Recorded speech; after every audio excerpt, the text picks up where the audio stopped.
विकासाच्या दृष्टीनं अत्यंत महत्वाचे असे हे निर्णय घेतलेले आहेत. हीच गोष्ट डॉक्टर नरेंद्र मोदी साहेबांच्या बद्दल सांगतो. नरेंद्र मोदी साहेबांच्या बद्दल तर सगळ्या देशामध्ये दोन विचारधारा आहेत. चांगला माणूस म्हणणारे लाखो कोटी लोक एका बाजूला आहेत आणि याच्या इतका वाईट माणूस नाही म्हणून सुद्धा लाखो कोटी माणसं एका बाजूला आहेत. प्रत्येक जण आपापली भूमिका मांडायला स्वतंत्र आहे.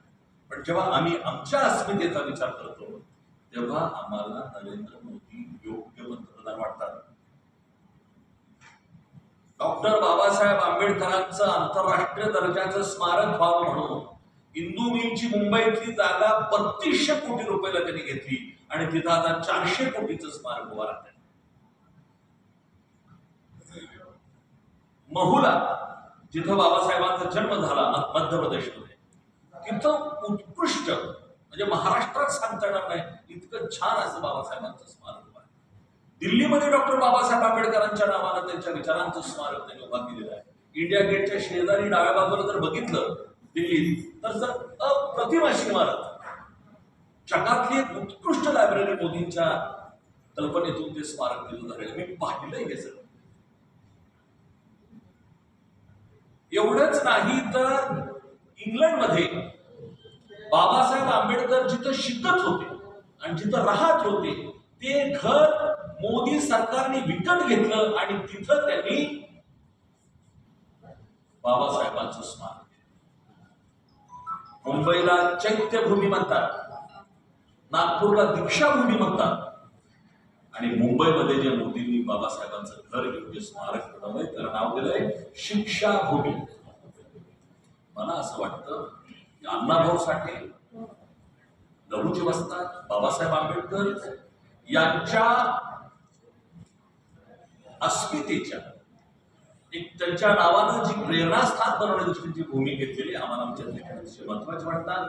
काही लोकांच्या मनामध्ये संभ्रम आहे, 400 पार हे का म्हणताय, त्यांना संविधान बदलायचं आहे. मित्रांनो, तुम्ही पण या देशामध्ये, आपण देशामध्ये आहोत, संविधान आपणही अभ्यासलेलं आहे, आम्ही अभ्यासलेलं आहे. भारताचं संविधान बदलणं कुणालाही शक्य नाही, कुणीही बदलू शकत नाही. तुम्ही दुरुस्ती करू शकता, संविधान रद्द तर कोणालाच करता येणार. मनूचं संविधान आणायचं वगैरे शक्य नाही. मी विनम्रपणानं सांगतोय, डॉक्टर बाबासाहेब आंबेडकरांनी लिहिलेलं संविधानच या देशाला अखंड आणि एकात्म ठेवू शकतंय.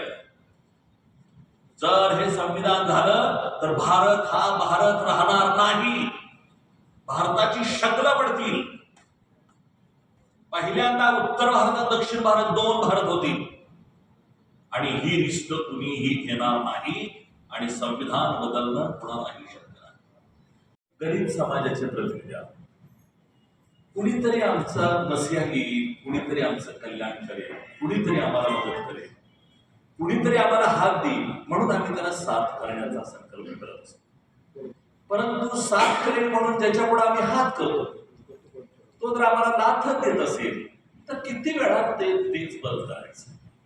एकूण या 10 वर्षामध्ये आणि विशेषतः 2-2.5 वर्षामध्ये महाराष्ट्रात एकनाथ शिंदे सरकारच्या माध्यमातून आमच्या समाजाचे 40 वर्षाचे प्रश्न सोडवण्याच्या दृष्टीनं खूप चांगलं काम झाले आणि म्हणून आम्ही असं ठरवलंय जे आमच्यासाठी आम्ही त्यांच्यासाठी.